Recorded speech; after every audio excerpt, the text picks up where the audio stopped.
नमस्कार छोट्या मित्रांनो, आपल्या आवडत्या पॉडकास्ट लोककथा आणि संस्कृतीमध्ये तुमचं मनापासून स्वागत आहे. आज आपण ऐकणार आहोत दिवाळीच्या शेवटच्या आणि सर्वात सुंदर सणाची गोष्ट, भाऊबीज. हा दिवस आहे बहिणीच्या प्रेमाचा आणि भावाच्या संरक्षणाच्या वचनाचा. चला तर मग ऐकूया ही मनाला भिडणारी गोष्ट. खूप खूप वर्षापूर्वी देवांच्या लोकात सूर्यदेवाची दोन अपत्य होती, यम आणि यमुना. यम म्हणजे मृत्यूचा देव आणि यमुना म्हणजे एक पवित्र नदी जी नेहमी लोकांना जीवन देते. दोघही भावंड एकमेकांवर खूप प्रेम करायचे, पण यम सतत व्यस्त राहायचा. त्यांचं काम होतं जीवांना मृत्यू लोकातून देवलोकात नेणं.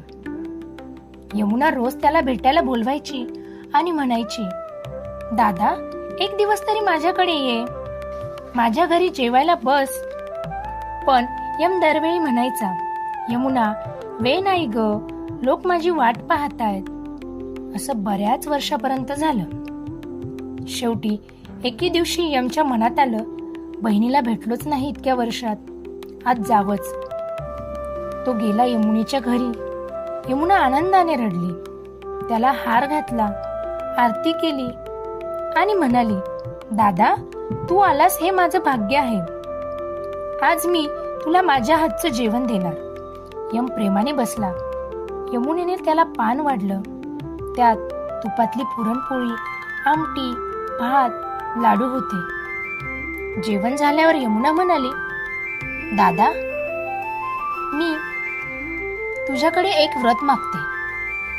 जो भाऊ आजच्या दिवशी आपल्या बहिणीला भेटेल, तिच्या हातचं काहीतरी खाईल, त्याला तुझं दीर्घ आयुष्याचा आशीर्वाद मिळावा. यम हसला आणि म्हणाला, तसंच होईल.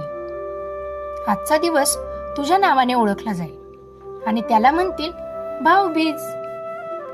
त्या दिवसापासून प्रत्येक वर्षी कार्तिक शुद्ध द्वितीयेला बहिणी आपल्या भावांना तिळगुळ, फूल आणि आरती करते.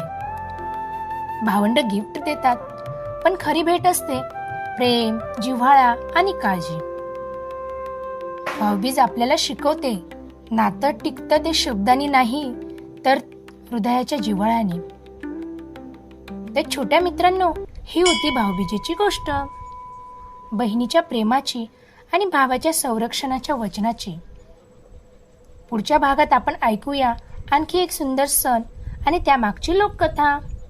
तोपर्यंत तुमच्या भावाला किंवा बहिणीला भाऊबीजच्या हार्दिक शुभेच्छा म्हणा.